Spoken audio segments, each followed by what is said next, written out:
Hi అండి, good morning. నేను ప్రియా. ఈరోజు మనం బీరకాయ కర్రీ, యాక్చువల్లీ ఇది కర్రీ కాదు, అటు ఫ్రై కాదు, మనం అలా చేసుకున్నాం. చూడండి, ఇలా చేసుకుంటే చాలా ఈజీలో 15 మినిట్స్లో అయిపోతుందండి. అసలు మనం పెట్టేసి మన పనిలో మనం ఉండొచ్చు. దానికి ఫస్ట్ స్టవ్ ఆన్ చేసి ఆయిల్ పోసుకొని ఇది హీట్ చేసుకున్నాము. అందులో ఫస్ట్ ఆనియన్స్,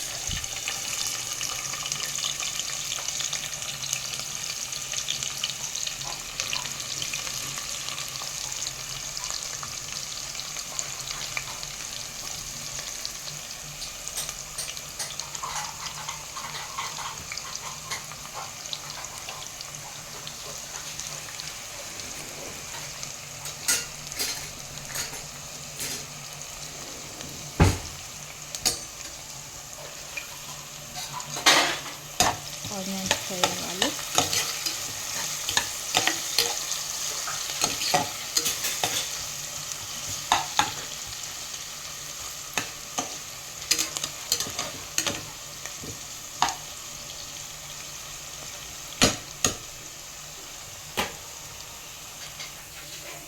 ఆనియన్ వేగిపోయిందండి. దీంట్లో ఇప్పుడు మనం పచ్చగా దంచుకున్న అల్లం వెల్లుల్లి పేస్ట్ వేద్దాము. పచ్చగా దంచి పెట్టుకున్నాము. ఫ్రెష్గా వేసుకుంటే కర్రీ ఫ్లేవర్ చాలా బాగా వస్తుందండి.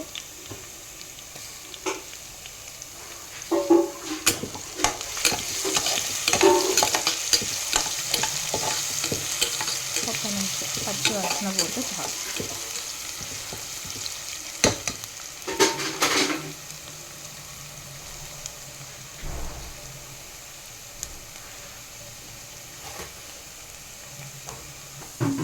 ఇప్పుడు ఇది వేగిపోయింది. మనం బీరకాయ ముక్కలు వేసేసుకుందాం.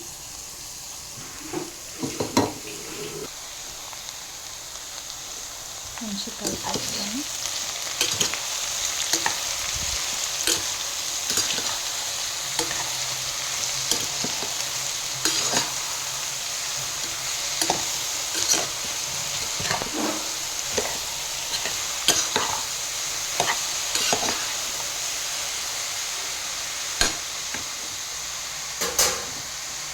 దీంట్లో ఇప్పుడు పసుపు, ఉప్పు, కారం, ధనియా పౌడర్ అండి, అంతే. దీన్ని సింపుల్గా పెట్టుకుంటున్నాం మనం, అంతే.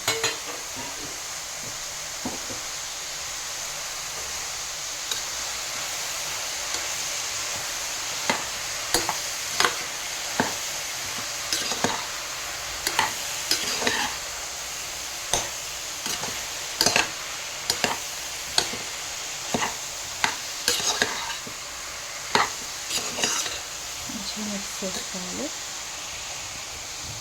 ఇందులో ఒక చిన్న టీ గ్లాస్ వాటర్ పోసుకుంటున్నాము. ఎక్కువ కాదు, మన టీ గ్లాస్ ఉంటుంది కదా, అంత చాలు. అది అడుగు పట్టకుండా, అంతే, కింద మాడిపోకుండా. కొంచెం కుక్ అవ్వాలి. దాంట్లో ఒక పెద్ద టమాటో,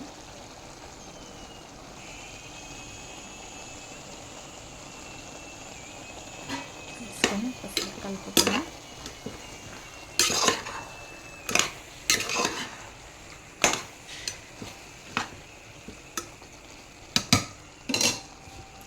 మూత పెట్టేసుకుంటే చాలు. ఒక 3 విజిల్స్ వస్తే నా బీరకాయ కర్రీ రెడీ అయిపోతుంది.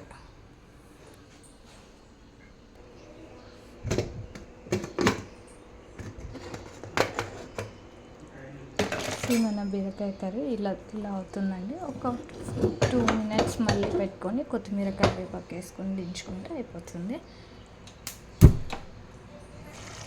కొత్తిమీర కరివేపాకు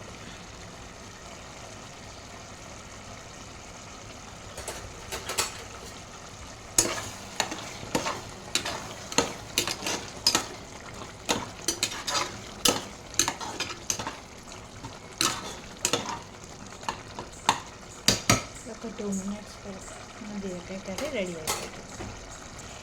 మన బీరకాయ కర్రీ రెడీ అయిపోయిందండి. ఫ్లేమ్ ఆఫ్ చేసేసుకొని వేడివేడిగా అన్నంలో, చపాతీలో, జొన్న రొట్టెలో ఎందులో అయినా చాలా టేస్టీగా ఉంటుంది. మీరు ట్రై చేసి నాకు ఎలా ఉందో చెప్పండి. Okay, bye, see you. Please subscribe, comment and share on Vedansh Cloud Kitchen. Bye.